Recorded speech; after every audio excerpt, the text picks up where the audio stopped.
Bonjour, bienvenue à Dialogue de changement. La vie n'est pas un vide à remplir, c'est une plénitude à découvrir. Aujourd'hui, j'aimerais partager avec vous quelques pensées sur la fonction anthropologique du droit. Souvent, on considère le droit uniquement comme une technique et on oublie que c'est une réalité bien plus profonde qui permet d'organiser notre vivre ensemble. Donc j'aimerais partager avec vous quelques pensées d'Alain Suppiot, tirées de son livre Homo Juridicus, essai sur la fonction anthropologique du droit.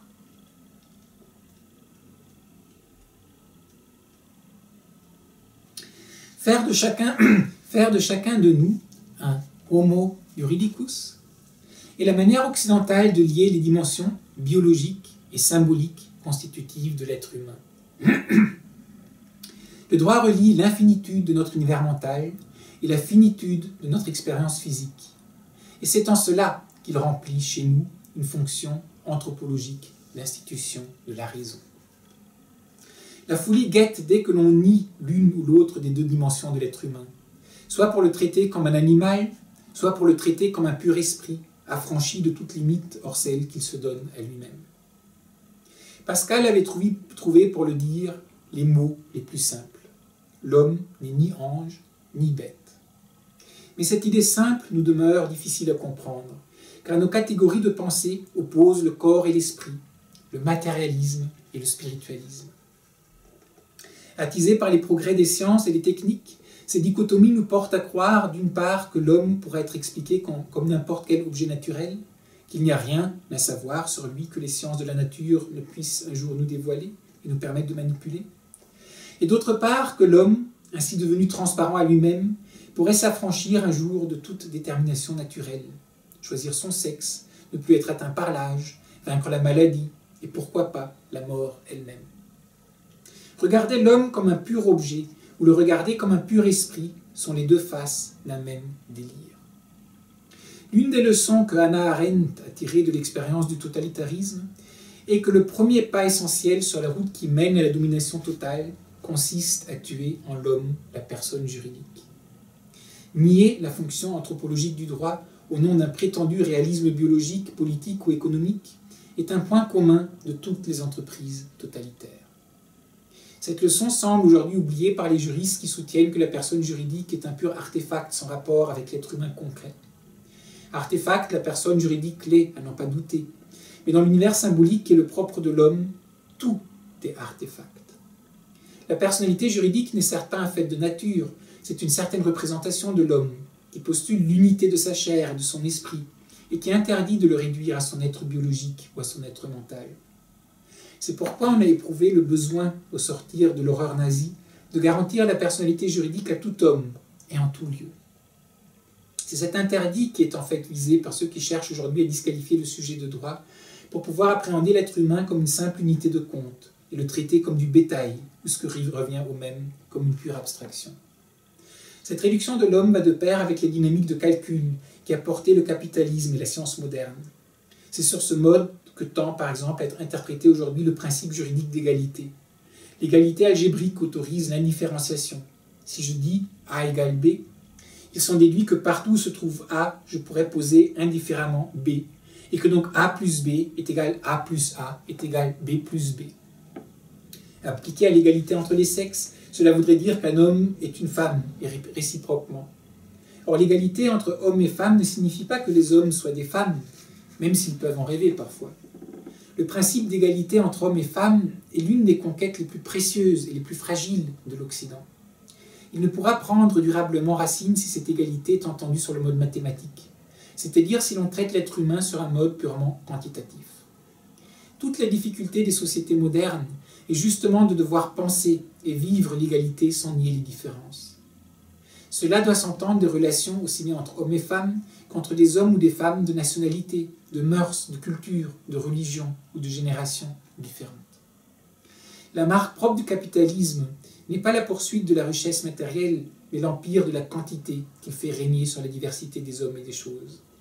L'égalité fait objet d'interprétations folles, lorsque sous l'empire de la quantité, nous sommes conduits à croire en l'abstraction du nombre indépendamment de la qualité des êtres dénombrés.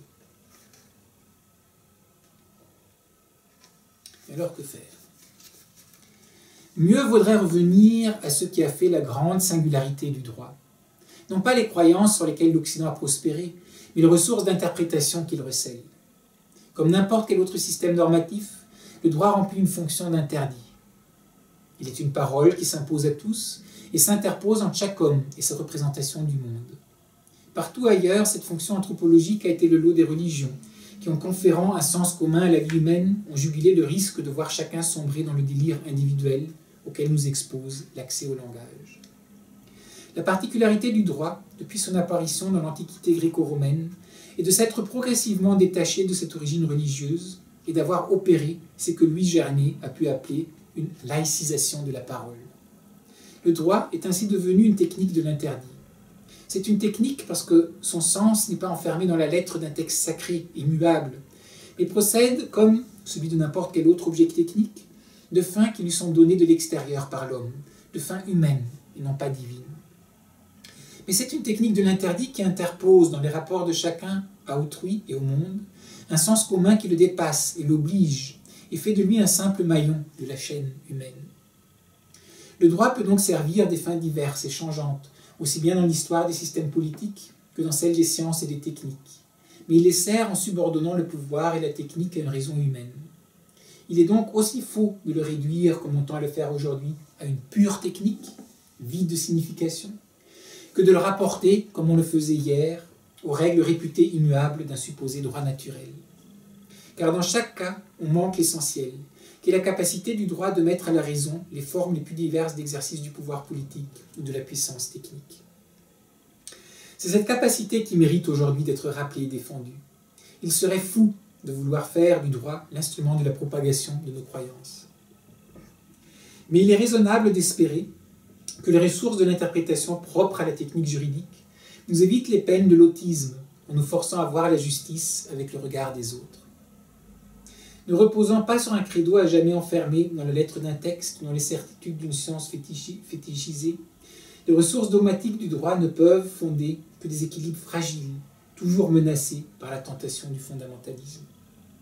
Le nihilisme juridique et le fanatisme religieux ne sont que les deux faces de cette même tentation et se nourrissent aujourd'hui l'un l'autre, laissant insatisfaite la créance de sens des générations montantes et ouvrant ainsi les vannes de la violence.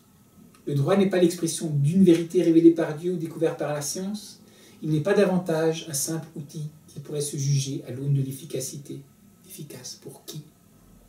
Comme les instruments de mesure de la mélancolia de Dürer, il sert à approcher, sans jamais pouvoir l'atteindre, une représentation juste du monde.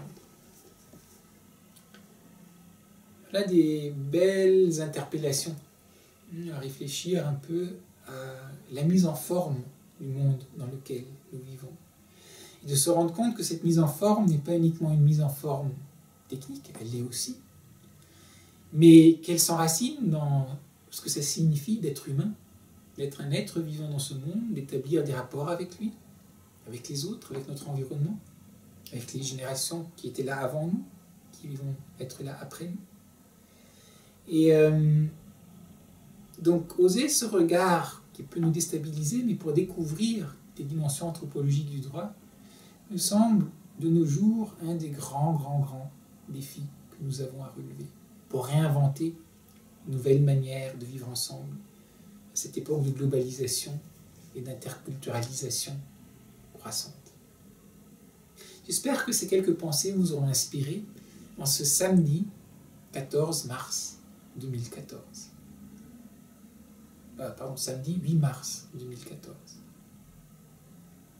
Merci.